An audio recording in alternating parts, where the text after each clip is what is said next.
excited to talk about this, dude.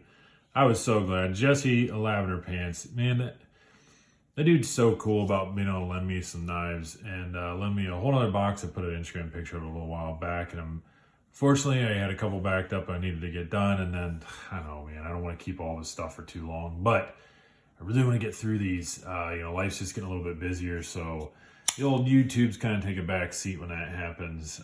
But let us begin talking about this very, very cool knife, new offering, Civivi Brazen. I just super cool, and I'm very excited. So we get the specs out of the way, and we'll dive into this fun little knife. But anyway, look at $50. There is now a drop point version of this. And I will say this, again, I've had several conversations with Brad over at Model Banner C. I know I talk about that dude a lot, but, I do talk to him a lot, so why not? But he made a point that, with this coming out in a drop point, it sort of just fades away as just another knife. Now, I'm not a big fan of Tanto blades. Actually, I'm not a fan of Tanto blades, we'll just say that. However, and I just talked to Big Red Jody on his channel chat the other night about this, and he agreed, this sort of made us kind of rethink, I think they did some right things here. And if you go way back in my short little list of videos that I've done, I've talked about the PM2 Tanto, and they did some right things there too, where it was very intentional the way that they made this. I think some knife companies, they sort of almost put out a drop point and then someone just says to clip the end off. And I don't think it looks right, but I think this is done really well, and I might go against everything and that I've said before and order one of these for myself, because I really do enjoy the looks of this. I've never faltered that it's a very useful blade. But a couple of things to kind of point out on there, they got the little extra, compound grind going on the end there. You can see if I hold it in the right light, there you go. They just did some really good things. I mean, it's a standard Tanto. I think a little bit of a swell back here with this swell swedge, there you go, swedgy swell, where this kind of has a little bit of a hump to it, but also a little bit of that swedge to it. That I think adds to it as well. So I think they just did a really good job. All right, go back to the beginning here. What was I talking about? The specs. Let's talk about the specs. $50 about everywhere you look. But I think the drop point, there's a Damascus version, but the drop point's the same price. 8 inches overall, perfect, terrific length, right where I like it for a knife. Means I got plenty of handle space. The way that they designed the handle with that front little finger well right there, and then the fact that this just trails off nice and even, very reminiscent of another knife that we'll talk about a little bit later from Civivi as well.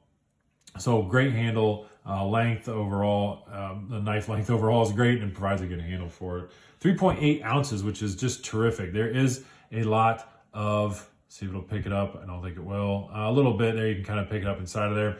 There's a lot of weight relief done inside of that. Let me get my flashlight. That might help, but I always hate, feels like sometimes it kind of just blinds everybody. Oh yeah, there you go. There, you can see them right there. A lot of weight relief done, so I appreciate that. 3.8 ounces for an 8-inch knife, perfect. As long as it's under 4 ounces, that tends to be a sweet spot for around an 8-inch knife. D2 on the blade steel. Okay, we can talk about it. D2, boring. We've seen it, we've used it. Again, I've said it several times. Doesn't mean it's any less sturdy, strong, reliable. It is. We know that it's not as resistant to corrosion and stuff like that, but they got a coating on this one. They have them with satin versions as well with no coating. Clean your knife properly, take care of it. I think it'll be perfectly fine. I personally have had no issues, and I'm not, OCD about cleaning my knife or anything like that, but I do clean and maintenance them a decent amount. So I like D2. I don't have a problem in D2, especially at $50. G10 here on the handles, scales, and ball bearings and the pivots. That action is just superb, absolutely superb, whether you're going to use the flipper, whether you're going to use the thumb studs, or if you want to do the old Spidey flicker. There you go, the Spidey flick, middle finger flick, reverse flick, rear flick, flickety flick, whatever you want to call it. That is terrific. And yep, a little bit of a shake shut. You could probably, if you get a little bit of oil in there, it might even, I don't know if it'd be full drop shut, but regardless, it's a very, very cool deployment, very smooth. Action on is terrific. Again, very reminiscent of another knife we're going to talk about in a little bit. What else with this guy? For me, you wouldn't even need that flipper tab. If I end up getting one, that's what I'm going to do, is get the satin version of it, scrub that flipper off of there, and then I'll just have this super clean looking knife. And I think that would be just super cool. Let's see. Inside of the pivot system here, another thing to note. Oh, there you go, right in the light. All right, so this is just like the riffle. I might as well say it. I don't know why I'm trying to keep it a secret. It is a lot like a riffle. So if you notice there, you can see, you can pick up that stop pin is actually pressed into the blade itself. So then inside of here, there's a few little U-shaped parts that this just rides back and forth. So when it's closed, it sits in a little cradle there, and you can see the pin. Yep, there it is. And then when it's opened, see if I can get that. Not gonna really show up too much there. You can kind of see the pin anyway. So it sits inside of a cradle as well. And when I did the riffle, we're gonna talk about this guy now. When I did the riffle review, I took this all apart and talked about what it was, what it looked like inside of there. Different strength capabilities. I don't really know that there is a big difference in the strength of doing that. The idea, though, I can kind of see on a normal knife that has a stop pin such as that. So every time we open or close it, we're hitting that stop pin, right? So we open it and it hits it down, or we close it and it hits it up. So maybe that would weaken that over time. I thought about this later. I don't know that I've ever had a knife. Obviously you're putting a lot of pressure on it, and it will, when it's open, put a bunch of pressure on it, maybe it'll bend that over time. This probably obviously wouldn't be as susceptible to any type of, mutilation or whatever, to where that pin would bend down this way. It would obviously just sort of curl, your little magic trick. It would sort of just curl on the ends like that, right? The ends would maybe start to bend and slip past the liners. The possibility, just, food for thought. I don't know. Tell me what you guys think. If you really notice any difference in that type. However, I pointed out on this too that I do think a terrific idea of doing it, or a terrific benefit of doing the stop pin that way, is the fact that it maintains, they can keep a nice small flipper tab. There's no need to overcome the size and have overcome the size of a pin inside of here. So I think that's pretty cool. Again, even if I were to get like this all black one, which I do like the looks of this one as well, the flipper tab really is not in the way. It's just more me looking at it and thinking I have a little project to mess around with it. I could get rid of that flipper tab, and there's plenty of enough of a well right here that your hand locks in fine. It certainly is.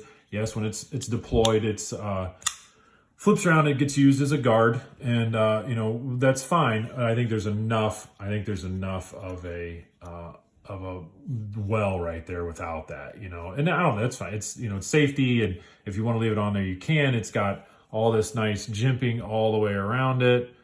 There you go, pick up all that nice jimping. So it's very useful. I'm not saying that, but for what I use my knives for, I would be okay with not having that. But again, if I end up with like this one, whatever, that's fine too. I think that's still really cool that, you can just flip it open whatever way you want to. So that's enough of me babbling about this knife. And all in all, I'll probably do a little more babbling because I really do like it. I'm going to lay it right in here. Obviously, this is next to the riffle, and we can talk about some similarities that they have.